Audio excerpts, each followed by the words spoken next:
emergency galvanizes folks. The decisions that had to be made, the collaboration, the coordination that had to occur in order to address the problem appropriately really created a momentum that has far outlasted that last public health crisis and really is helping us support our response to the public health crisis today. We are a supporter of Housing First. However, that's the puzzle. That's not the answer to the puzzle. Housing First sounds really good, but it takes decades and billions of dollars to build. And we've got problems on the street now. And how do we address the issues that we have today?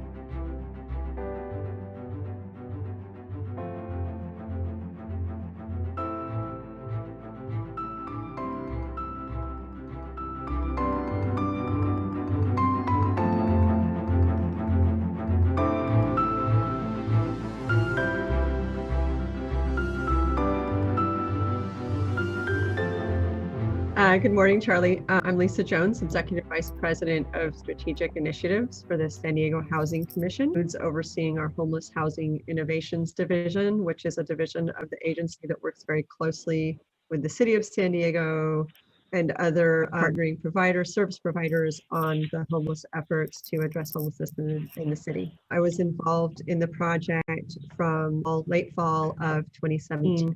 When the projects were first implementing and the contracts for the service providers were rolling out the 3 bridge shelter sites between November 2017 and January 2018. Housing Commission works very closely with the City of San Diego under several different MOUs to provide contracting and administrative oversight for the City of San Diego's homelessness programs, including the temporary bridge shelters, interim shelters, day centers, outreach programs, safe parking programs, and a variety of others. So my team that works in our Homeless Housing Innovations Division works closely with our contracted partners to administer and oversee those programs. Hi, I'm Keely, Halsey. I'm Chief of Homelessness Strategies and Housing Liaison for the City of San Diego and the Director of the Homelessness Strategies Department.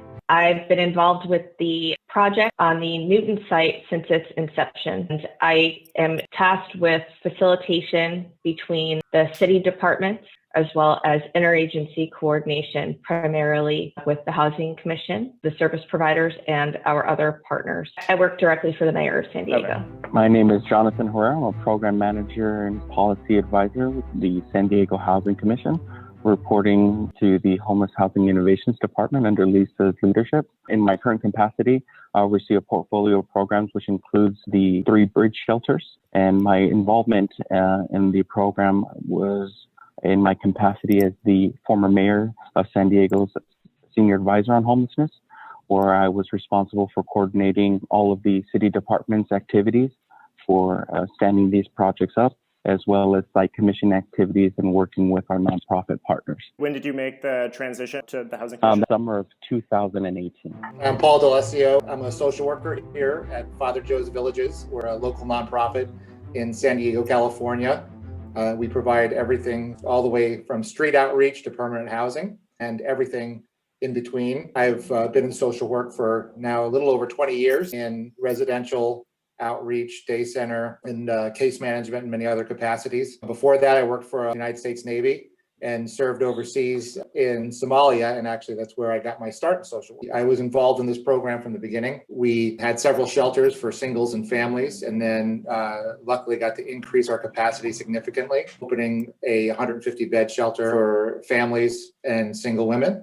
It's 3 locations now. We do 28,000 showers a year for the people that are living on the streets of San Diego through our day center program. We also offer laundry, storage, case management. And then in our outreach, we work with the clients that are currently on the street, a lot of chronically homeless, co-occurring disorder clients. Really try to target the clients who are really struggling, that have a lot of barriers and may take quite some time to engage. We also have emergency shelters. We house over 2,000 people a night between families and singles.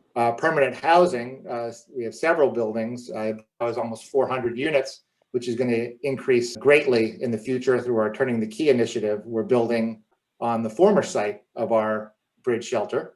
That's going to have, it's around 500 units. I'm the president of Alpha Project. I founded Alpha Project 35 years ago, and we now have 33 programs in 7 different cities, from Chula Vista to Oakland, Riverside, Escondido, Vista, all over the county here in San Diego, and then several other counties throughout the state. We have 1,000 units of family housing. Vista, we built Alpha Square, 204 units for homeless men and women, mainly senior citizens. We built 54 units for veterans a couple years ago in Normal Heights. I'm Drew Moser. I'm the executive director of the Lucky Duck Foundation. Based in San Diego, we raise money to fund, activate, and lead high-impact programs that address homelessness throughout San Diego. And in the instance of the bridge shelters, it was to purchase large shelters quickly, installed quickly, and work with the elected leaders to move that through as quickly as possible to get people off the streets and out of harm's way and other critical services. We were founded in 2005 by Pat and Stephanie Kilkenny, and when Peter Seidler, the general partner of the Padres, and Dan Shea, longtime business and civic leader, when those two teamed up to tackle homelessness from the perspective of the private sector, they did so in partnership with the Lucky Duck Foundation. We've funded a dozen plus employment and job training initiatives.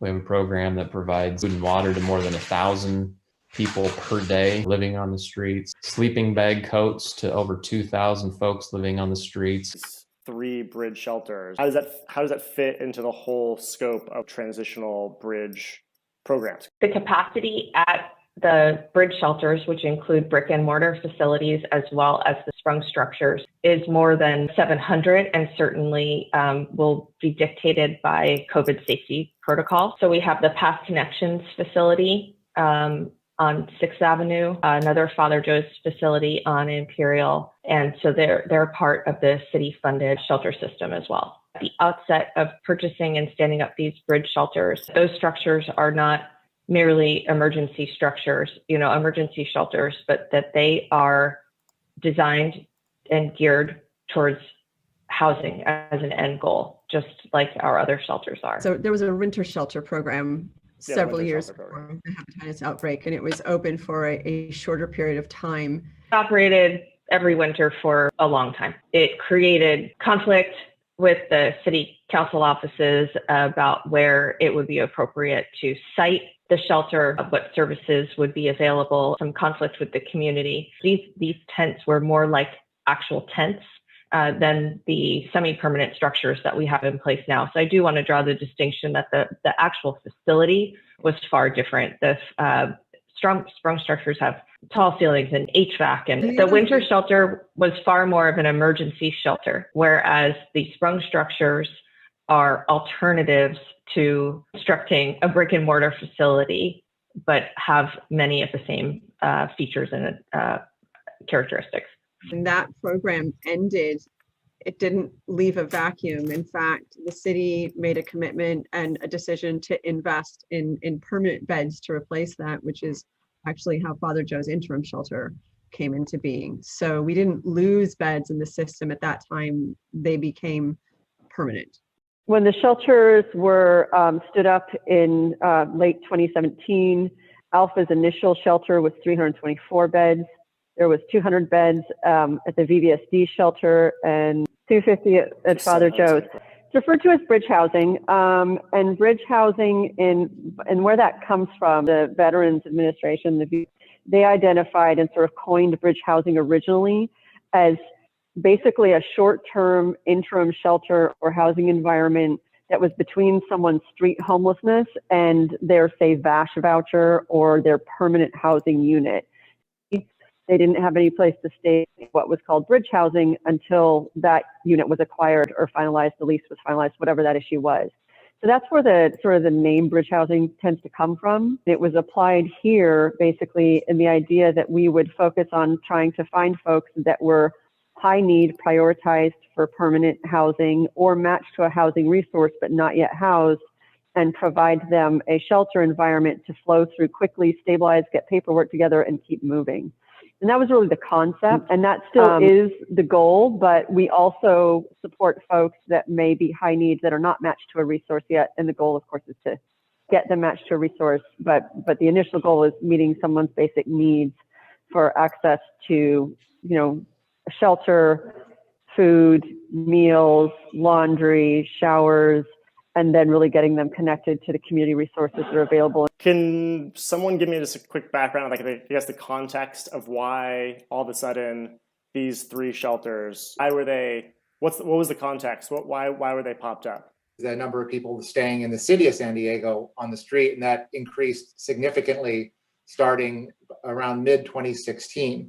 And so there was already a significant increase of people on the street at that time. People were living in the travel lanes on some of the streets. The Hep A outbreak happened. Hep A was a catalyst for response from the city at the time to open up the shelters, where our homelessness has not increased greatly. I attribute a lot of that to the response, because you do see the numbers on the street then after the shelters opened at late 2017, beginning in 2018, significantly decrease. The hepatitis outbreak middle of 2017 led to, was it the mayor declaring a state of emergency, or what was the first action that then happened? The hepatitis A outbreak was having a disproportionate and significant impact on the homeless community.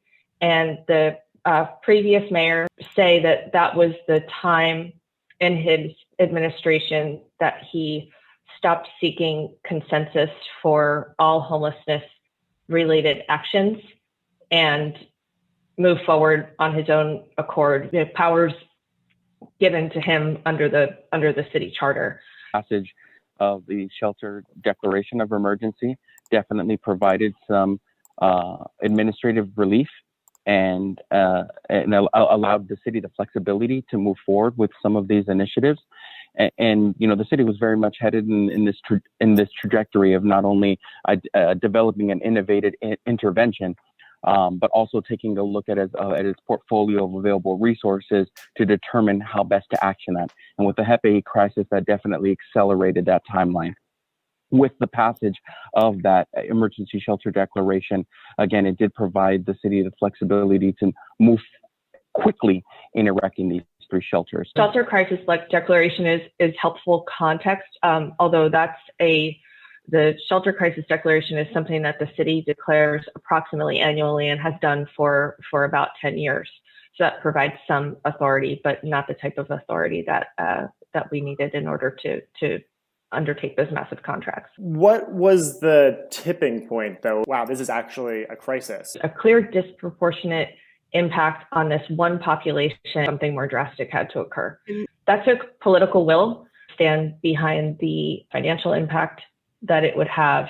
It took the partnership just as high on the scale, philanthropic community on one hand, the service providers, the Housing Commission, and the COC to all walk into those decisions. The mayor called me on a Saturday night and said, Bob, at this time, I think we had 20 people. We had the highest death rate in the nation, and we needed to do something. And we talked about doing a tent city. And he pulled together all the city departments to find us a place. It's 20th and B Street. It's a city maintenance yard. And we set up 185 for men and women. And then we had a separate area for the families, 3 families and 56 kids. And so we started there and brought in all the ancillary resources there, the clinics and the other about 16 other agencies. Yeah, it was a parking lot, It was, it was a challenge, but it was outstanding. Our donors stepped up, and we had to close that. When we closed that facility to move the bridge shelters, our donors paid to house every one of those families. So all the families, 30 families and the 56 kids all got housing. So they didn't have to transition back to another shelter. But in the meantime, that's when Lucky Duck or Dan Shea and Peter Seidler, some of the other philanthropists in town here that had been meeting with me for about a year about what to do. Peter and Dan have held a weekly call every single Tuesday since 2016, including Christmas Day and New Year's Day, with other business leaders, other philanthropists, civic leaders, people that I think are credible and have been around San Diego, try to implement and instigate meaningful progress around shelter, whether it's innovative housing. Through their quiet research and discussions with others, there's very little organization of resources. And so it was through those Tuesday group conversations that Pat and Stephanie got involved, prioritize homelessness, and just take practical steps, Peter and Dan went to Stephanie and Pat and said, the Lucky Duck Foundation is a great organization, rock solid reputation, and donors completely trust when they give their money to the Lucky Duck Foundation that it will be used wisely and for the benefit of those that need it. Would you consider shifting to homelessness? And that's where in 2017 they made that change. Funded the bridge shelters. City decided, and the mayor and his staff and the city and the housing commission got together and found another. Well, actually, we had 2 sites that we had used over the decade. And the identification of those 3 sites was, over a several month-long period of time in which these options were reviewed extensively. And to Keely's point, the mayor really took a leadership position in saying these are the 3 sites we're going to go with. I know we won't have the consensus, we relied on previously, but this crisis requires leadership to be able to address it and selected those 3 sites to operationalize bridge shelters. Actually, the 3 prospective service providers, had identified some of these options. Father Joe's had mentioned a lot that historically had provided space for this type of operation. Alpha Project had mentioned the cul-de-sac at 16th and Newton, and the veteran site in days past had previously housed operations of this nature as well. So we revisited those locations and determined those were all feasible sites to facilitate the intent of standing up additional shelter beds. And that's when the mayor decided just to move forward with actioning that. And then as far as the 17th site on the freeway, how was that site selected? It was a vacant lot owned by a private party close to several other homeless serving facilities that was available for an inexpensive lease. Only about a block and a half from where the 14th and commercial site is located. We looked elsewhere in the city. Frankly, we would prefer to have to spread out the availability of shelters and other homeless serving facilities throughout the city. But we were looking for something close to transit, close to other services, and looking at another, some other factors. And that one happened to be available and made sense at the time. I guess for the people not from San Diego, the 3 sites are all pretty close to each other. They're a couple blocks away from each other. So of the 3 initial sites, 2 are located in close proximity in East Village area of downtown San Diego, and the 3rd is several miles away in a commercial area. Originally, and only going to be there for a few months, knowing that we were going to break ground and have to move the sprung structure to another location. You need a chart to understand, like a flow chart to understand. So the 14th and commercial site was dismantled in order to make way for a 400+ unit affordable complex, while we stood up a new site on 17th and Imperial. City of San Diego identified the site, and city facilities worked with securing the site and then doing all of the preparation for the site. Housing Commission worked directly with Alpha on making sure that it met their needs for staffing and resources, and making sure that logistically it was laid out operationally in a way that made sense. We made the announcement around the site location and the initiative of the Bridge Shelter Program September 11th of 2017.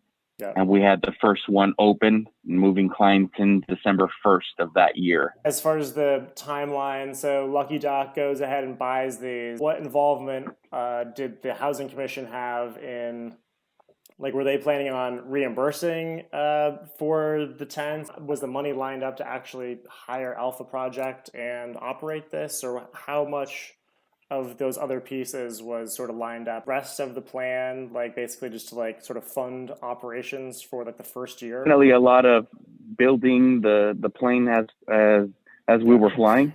I think one of the most important one of the most important hurdles getting over the creation of the program was identifying those sites. And as Bob had outlined, after a couple of months of discussion of what to do and where, the final decision was made by the mayor to site it at these 3 specific locations. And that really triggered the discussions of, okay, who's buying what and how are we going to kind of cost share that. Part of those discussions from the very onset had been a communication from Lucky Duck that they would be willing to acquire the facilities themselves, and it was dependent on the city and the Housing Commission to identify a mechanism to fund operations. Now, that responsibility in its initial layout was split between the Housing Commission, nonprofit, and the city. So the Housing Commission, through its local asset funds, were able to fund operations. The city came in and provided the resources for on-site ancillary services, such as facilities, and all of the site preparation and construction costs to get the facilities operational, as well as acquiring one of the sprung structures themselves, and that was the one originally committed to Father Joe's, the 250 bed shelter at 14th and Commercial. And then Lucky Duck came in and paid for the acquisition of the remaining two, the Veterans Village in the Midway District and Alpha Projects at 16th and Newton. The September 11th announcement was made on this 16th site. Were the other two sites also identified at that time and sort of also announced, like, hey, we're doing these three projects? Yeah. And we're doing it with these operators, like they identified all that? Yes. Yep. That was all announced at once, with the intent of having the first one operational by December in anticipation of the coming holiday. So it's a very ambitious And I think, timeline. Charlie, what was really impressive, so there's the component of the public-private partnership. So there's Lucky Duck, there's the Housing Commission, there's the city, there's Alpha Project for the homeless, there's Father Joe's Villages, there's Veterans Village of San Diego. There's this public-private partnership of everybody coming together with a lot of intent and focus, doing it in a really accelerated timeline, and also doing it in a way that we all kind of agreed, like, we don't have all the answers today, but we know that we're not going to let sort of perfect be the enemy of good. We're not going to let getting every single, dot and I and T crossed in place keep us from moving forward. So we didn't know then whether we'd have funding in 2020 or 2021 to keep this going. But we knew, the operators and the city and the Housing Commission knew how critical it was to get going and to not wait for perfect and to have all those questions answered. And then really work together on a timeline that was phenomenal. And the environment that all of this came together in was very unique. Obviously, the hepatitis outbreak was definitely a driving force. There was a lot of conversations in the community about the role of emergency shelters in our crisis response system.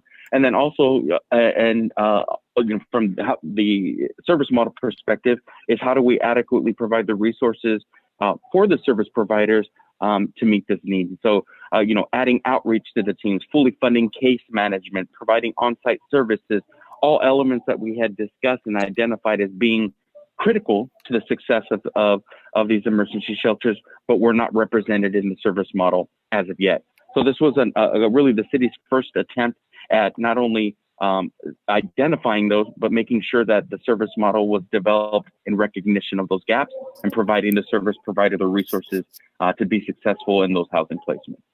Yes, I mean, the intent was to have the kind of full wraparound services integrated into these sites, not just, these sites weren't just for the basic purposes of sheltering people, they were to really provide the wraparound services as well. And then the operations side of this was funded or on an annual basis? So it is covered on an annual basis, both the Housing Commission and the city through the annual budgeting process, and we're on the same fiscal year, works to identify the most viable funding streams for that. The funding streams where we have the most available resources. We've been fortunate over the last couple of years that there's been some state funding that's been able to help us bridge some funding gaps to keep them going. But it would be great to say that there's sort of an unlimited stable stream of funding, but in fact, we have had to continue to get creative around those funding sources, and we work very closely together on making sure that operationally they can continue and be resourced at the level for them to perform as well as possible and make sure that they're meeting clients' needs. How many different sources of capital need to be accumulated together each year? Lots of layering. Some years, I mean, some years it's fairly straightforward. So it really depends on the funding that's available. The new state funding that's come down has made that a little simpler to pull that together, but we also want to stretch our resources as far as possible. So we might bring multiple funding sources in that can cover this particular project to open up a funding source that is, better served to cover another project. So it's kind of a strategic process of looking at the funding available within the city's resources, within the Housing Commission's resources, with anticipating what's coming down from the state or other resources to kind of like bridge that and build that funding every year. A HEAP and HAP, but those are the state grants we're referring to. One of the things that we brought to City Council towards the fall of 2018 was higher investments in housing specialists and case management. So we wanted to really make sure that we're creating flow through in our system so that it isn't just a place to land. It's a temporary situation to get folks to that next place, to get folks exited to other programs and resources and permanent housing. We're not going to let some of our unanswered questions keep us from standing up the site, which is how many years of funding do we have, right? And how long can we stay in this location? We knew as a response to a public health crisis at the time that it was important to get the sites up quickly, but we also knew that we had to be nimble and that we needed to be able to continue to look at the program design and recalibrate it as needed. And the alpha projects roll on the beginning stages here too. So I mean, these 3 sites were identified, and obviously, Bob, you're out there advocating for bringing back some version of this and being involved on selecting which typology you could go with. So it sounds like it was basically just trying to revive an old typology that was already on site. Or how did you guys decide, for this first site on the 16th, that the sprung tents were the way to go? These were improvement from the prior version of the winter tents. No perfect solution or strategy when addressing homelessness, but there is best in class. And these bridge shelters, we totally believe are best in class. They get folks off the streets, a roof over their head, they're connected to shelter, and it's cost effective when you break it down per person. If there was an opportunity to do tiny homes or container homes, which we've supported, by all means, we're for that. It's got to be cost effective and proven, really show results. Yeah, these are Rolls Royce of the structures, double insulated, central heating and air, a lot more electrical in there, so people had actually access to charging stations in between each row of beds, so they can charge their phones and computers. Much better structurally, and then we were year round. We weren't looking at a 5-month window, and then having really as Lisa said and Jonathan said, everybody came out. I mean, we had all the resources. Everybody was motivated. There wasn't any infighting or territorial issues. Everybody came together for one goal, one purpose: bring as many resources to one side as possible and truly make these bridges. But the reality is, this is going to be home for people for quite a while until that inventory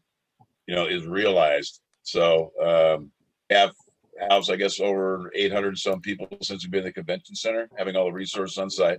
So what little inventory is out there, we find it with all the resources. I mean, obviously Housing Commission and our teams and the regional task force teams find what little there is. As I said, as every city's looking to do the same thing. It's a place for people to be safe with wraparound healthcare and case management, to be a human being.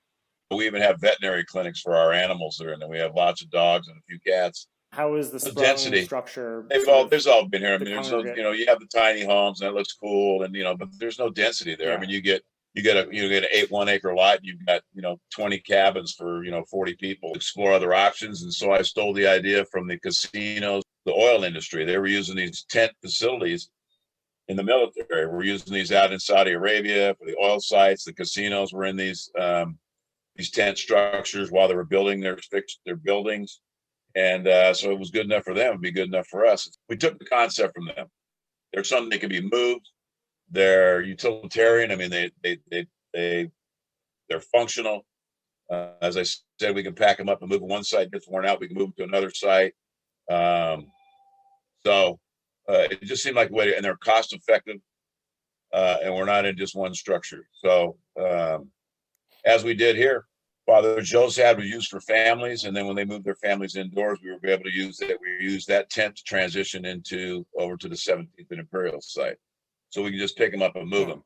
The VVSD site is now in the city of Chula Vista. They closed their shelter operations, and so the city of San Diego, I guess, gifted that to Chula Vista, and now they're going to use that for their bridge shelter.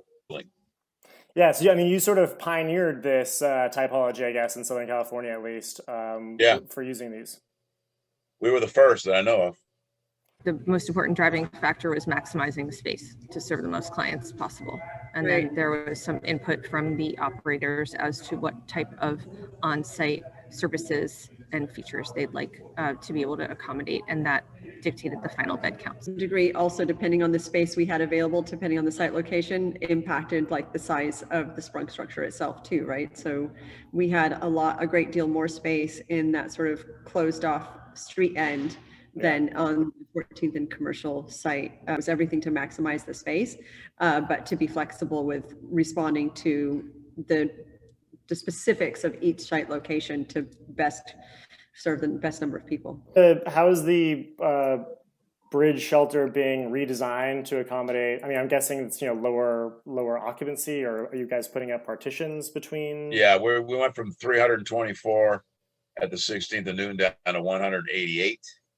In order for us to comply with COVID guidelines for when we transition from the convention center and reactivate those shelters, we'll still use bunk beds. They'll be spaced apart so that they maintain this physical distancing, and individuals will sleep head to toe, but we've also outfitted them with special antimicrobial film on the high touch surfaces to reduce contact between the upper and lower bunks.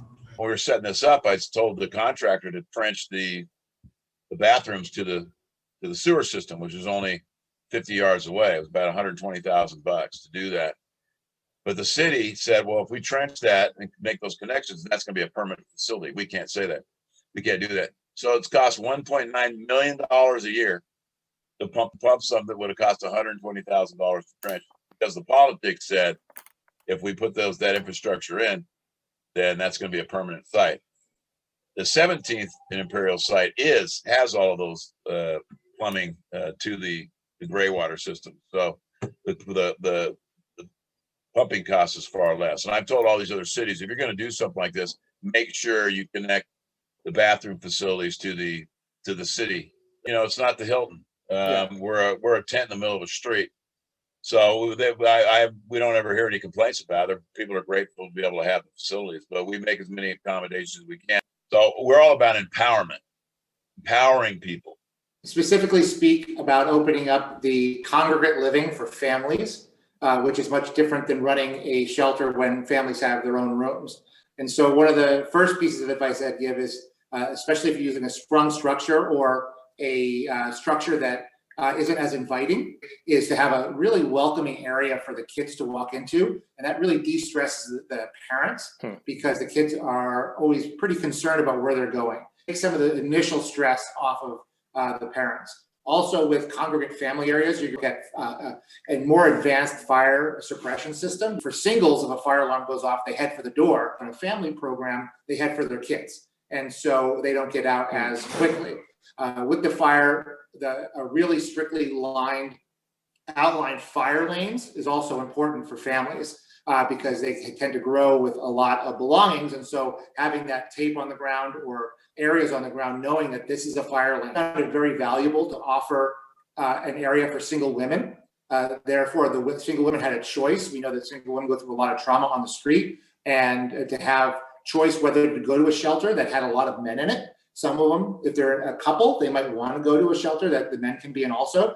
And so going to a place where families are instead of a large group of men was preferable to them. And so we had an area for single women. Having a kids play area that is in direct sight of an adult kind of relaxation area. So the parents have someplace they can go to relax, maybe watch TV or spend some time, but the kids are right there so they can watch them at the same time. A lot of times with these temporary shelters, you're putting in temporary structures for showers or bathrooms. and to get a lot of ADA ones so that there's more room in them for families. A single shower, when you have a couple kids, or especially trying to bathe an infant, you need a lot more room, as we know. And so having the disabled showers is advantageous, so you have more room for those.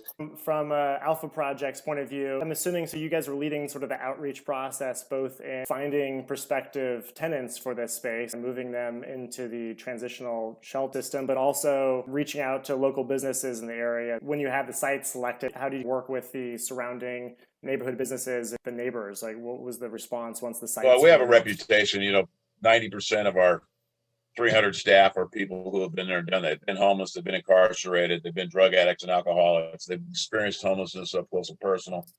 I started Alpha Project as a work program for homeless people 35 years ago. We went out and did things. We wanted to make sure every neighborhood was better because we were there.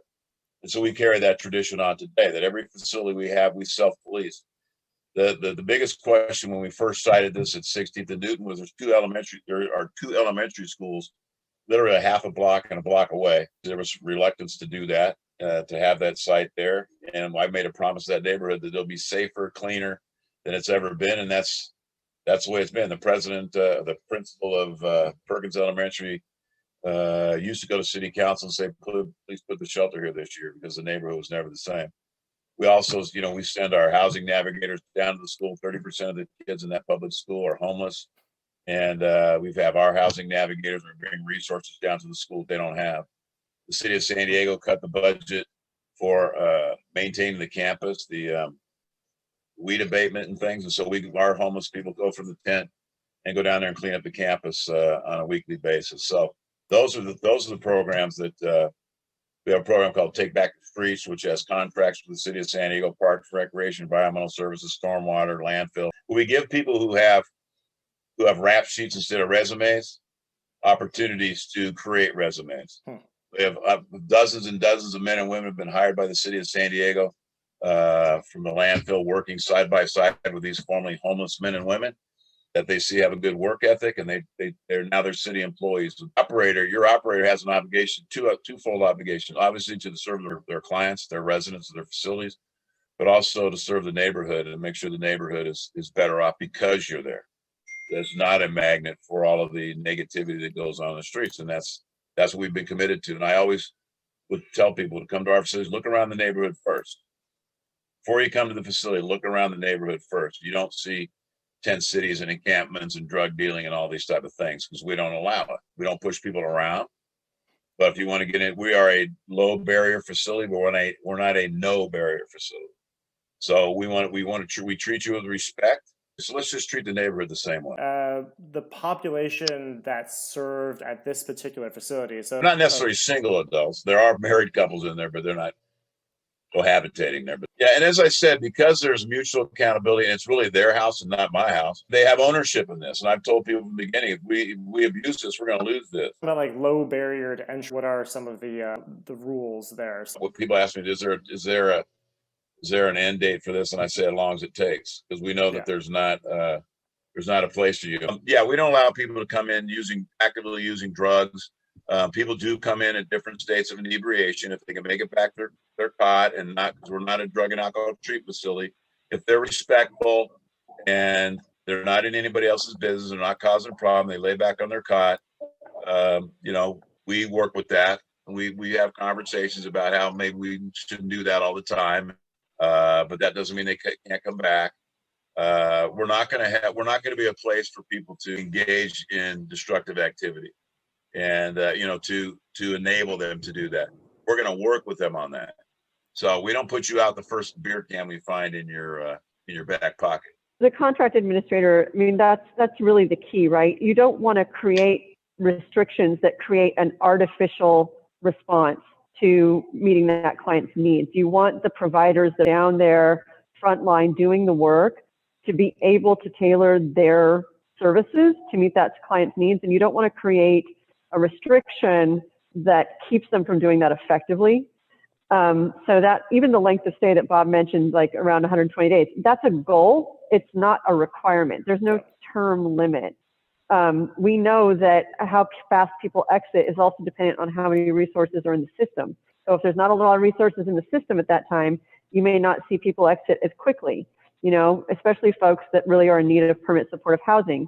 But at the same time, Alpha has these other projects where they've got workforce projects and workforce opportunities where they have connections to other partners in the community about employment for those where that's an option and there's another way for them out of shelter and into longer term housing. So you want to make sure as a contract administrator that you're resourcing them appropriately, that the providers have the funding they need for case management, for housing specialists, for those resources to be able to create a tailored response to that individual, and that they have the flexibility within their program standards and metrics and outcomes to be able to serve a client appropriately based on that client's ability and needs.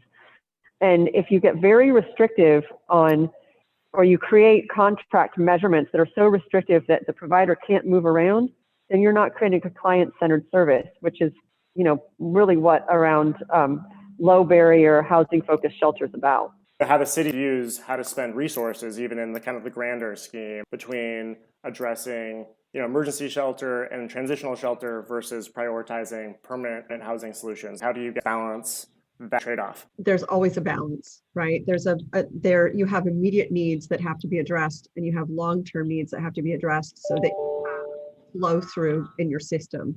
So standing up thousands of shelter beds and not having anything that's that next stage means that you don't have flow through the system and you can support less folks. So it's a very careful balance of having enough beds to meet need and while also investing in long-term solutions so you create flow through. Part of that is through creating and developing more permanent supportive housing. The Housing Commission, the county all work together to identify funding to create NOFAs, or notices of funding availability, so that our developer partners and our service providers can stand up more of these units. Rapid rehousing programs, so shorter term, 6 months to 24-month programs for people who are less higher need, but need something. And the community action plan on homelessness that the San Diego City Council accepted in October of 2019 really identified that it's not a one or the other. You need a component of all of these to be successful. Our public health crises have shown that as well. The Hep A crisis back in 2017, which really spurred the city to look at increasing shelter beds in an immediate way and creating more access to resources. So it's not just a bed for the night. It's a program that is focused on access to sanitation, toilets, laundry facilities, meals, showers, medical care, behavioral health resources, and case managers for focusing on that next step to housing. Bring those resources to be more available in a low barrier environment to people who need them to mitigate that public health crisis, and then focus on what's next so that we have flow through. So eventually the number of shelter beds go down and the number of long-term resources go up, right? Action plan, I think, really kind of settled that question in our city, that we need to determine how we invest in both. Initial investment on the front end to create the shelter beds needed while making those long-term funding decisions. We're looking at the stimulus money now that's coming in from the federal government, that's coming in from the state when you look at the governor's new budget, the public-private partnership that's happened through the city, the county, the regional task force on the homeless, the Housing Commission, and all the service providers around Operation Shelter to Home really showed that we can balance those needs and create flow through in our system. There are needs across the spectrum. I don't think that tension between the short-term solutions and the long-term solutions will ever fully go away, but there's value to that because we need to keep an eye on both sides. What is the priority metric of success? Like number of people that have slept in the shelter are placed in permanent housing, like you're trying to get 100%, or what is the priority metric to hit? Or is there multiple priorities that you're trying to balance? I wish we could get 100%. Okay, but hold on. Everybody misses the obvious, though. It seems like in these conversations, if there was an inventory of low-income housing, we'd have 80-90% people in housing. Okay, it's what keeps people from the biggest barriers. There's no inventory. How do you determine performance? Kind of balance the different KPIs and that you're tracking. We call them goals as opposed to like performance thresholds, because what we don't want to do is create a goal that has an adverse effect. Right. So for instance, if our goal is that the average length of stay is no longer than 120 days, we want to make sure that goal doesn't push a provider into maybe exiting someone to a resource that doesn't best meet their needs, right? Or just exiting them to another shelter. So folks are shelter bouncing around. We want to create goals that help providers meet reasonable targets and serve the client to their best effect. So you have to be aware of what resources you have in your system, right? So if the major way that folks are going to exit from your shelters is through the coordinated entry system, and the number of resources available in any given month in the coordinated entry system is limited, then how much can they do beyond that? So how much can they do in regards to diversion or family reunification or exiting through alternative strategies? So you have to be very thoughtful in what your key performance indicators are, but you want an average length of stay that means that people don't get stuck in place, so that the focus through the housing specialists and through the case management is to get people to that next step or exited to longer term or permanent housing. But it's an average, it's not a maximum term. So you don't want to create a term limit. That's area that you want to avoid, right? And then you have a goal of, say, looking at your system, setting some baselines. And that's really what we did. We had a third-party consultant come in, look at how the project was running over those first initial 6 to 9 months, set some baselines, and identified that, a reasonable goal would be that approximately 30% of all exits of folks who have been there 30 days or longer exit to permanent or longer term housing. And that 30 days or longer piece is just acknowledging the fact that this is a challenged population with a lot of barriers, that there's going to be some turnover where folks come in and out, and maybe they don't stick until the third or fourth time they're there, and then it sticks. And that's when you really have the opportunity to work with folks. In the first 30 days in a shelter system, you're still building a relationship. You're still working on just getting folks to trust that you're there to help meet their needs and exit them to something further. So you get some churn in those first 30 days. So we really looked at, for folks that were there 30 days or longer, over 30% should be exiting to permanent or longer term housing. Continue to relook at that baseline over time, and to also look at alternative strategies, because the fact is, in any homeless crisis response system, the San Diego's or anyone else's, there aren't enough resources in the system for everybody to exit through rapid rehousing or permanent supportive housing. Yeah. We have to make sure that we're looking at maximizing all of our interventions, including family reunification, including income generation and employment, including roommate sharing, including when appropriate, adult independent living care or long-term nursing care. You have to use all the resources in your system. We want people to get into housing. We just have to have the availability of the housing, and we will stick to all kinds of people in it. We get people begging us every day. Not everybody wants to go to housing, but the vast majority do. And certainly if we had it, we'd be putting people in it, but that is the missing link, as there isn't any. And affordable doesn't equate for us. Affordable in San Diego is $1,700 to $2,500 a month. We're $400, $500, $600 a month. Okay, some people maybe $1,000 a month. So, and that just doesn't exist. And it's not just here in San Diego; it's every city you've mentioned and beyond. When we get into percentages and things like that, show me the percentage of housing that's out there available, and then I'll show you the equal of how many people are going to put into that house. But you got to have a starting point, and that's what these bridge shelters are. It's a place to start. You may decide you don't want to do it. You're still in your addiction, or there's just some people that like that like hanging out on the street. The beauty about the bridge shelters is everybody that's in the shelter, that's in the system, we have a list, we have name, we know where they are in the system, so we can tell Karen, hey, there's only 2 more people in front of you. Stick around. It might take a few more weeks, a month or so, but your name's over here because we have you in our community. Because there are no comprehensive care facilities for the most needy, the people that are trapped in mental illness. Nobody signed up for that, and that 15% of the population takes up 80% of the resources: the police, the fire, the paramedics, the emergency rooms. And nobody's touching that. This program not big enough? Is it not serving enough people? Should this program be scaled? Yeah, it should be. It should be bigger. But we need a few more of these. But they also have to be. We spend time with them. When I ask her, how's your day? How you doing? I don't just walk by, wait for an answer. How are you doing today? What is your? And it's spending time with each individual, treating them and listening to what they have to say. To scale this, I'm curious. Like, what would you see as some of the challenges if Alpha Project was managing 3 or 4 of these? It's finding the right people. All of our have been the recipient side of this equation. They've been either a resident, or they've been out of prison, or they've been out of drug and alcohol addiction. that's where we get our staff. But it's, you just can't, you have to find the right people that have the same philosophy. And are there more sites in the pipeline of like parking lots that the city owns, and how are you guys going through that site selection process? Well, the city doesn't own a ton of underutilized property that's suitable for development. We've combed through the properties, and some of them are suitable for homeless serving facilities. Those have included our site selection processes for safe parking lots, for example. So we've activated some city-owned properties.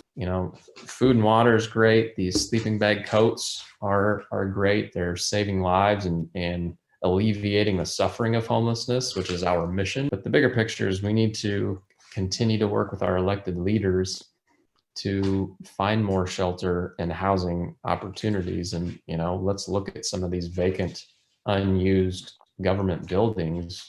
Why can't those be turned into housing or shelter or employment opportunities? If there was an opportunity out here and land and the political will, we'd be an active participant in funding more shelters. It can be a challenge politically, sometimes a NIMBYism response, not in my backyard.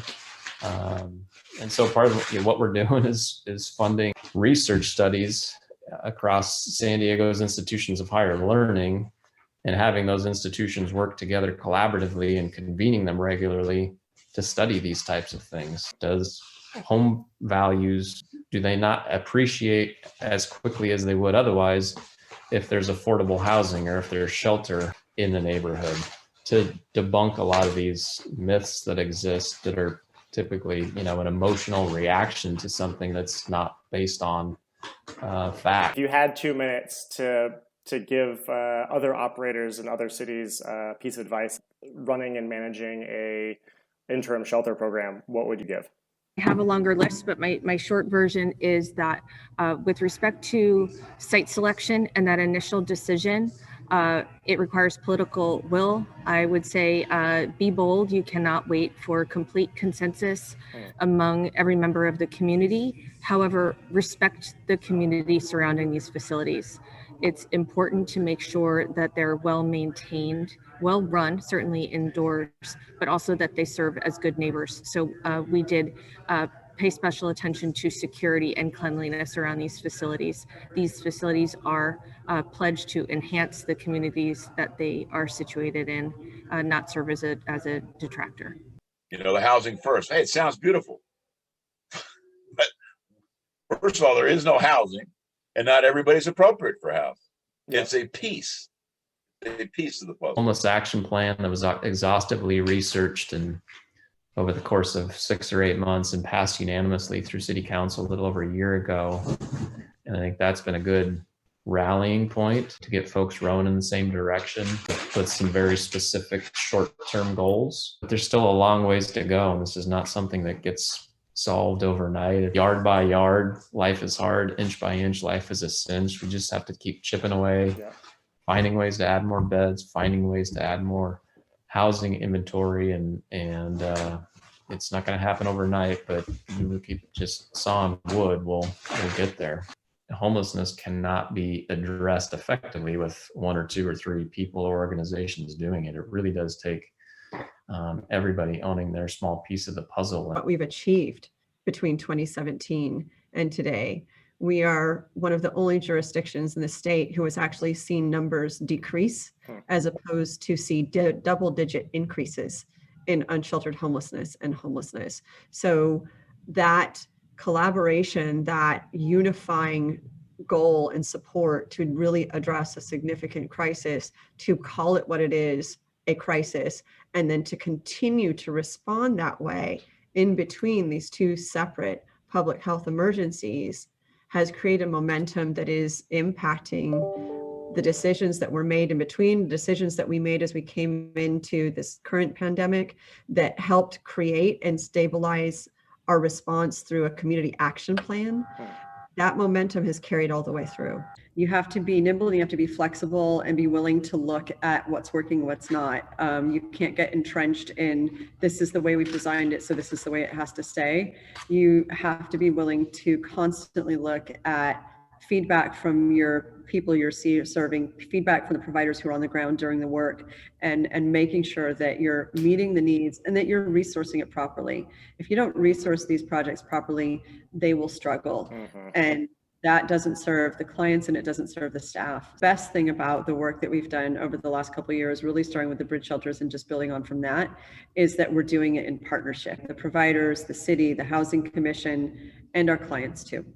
Being bold, capitalizing and leveraging your partnerships and working with political leaders to ensure that the program is funded and successful. So I would encourage every community to take an opportunity to evaluate the role that interim shelters and bridge shelters play in their continuum of care and not be afraid to take that step forward.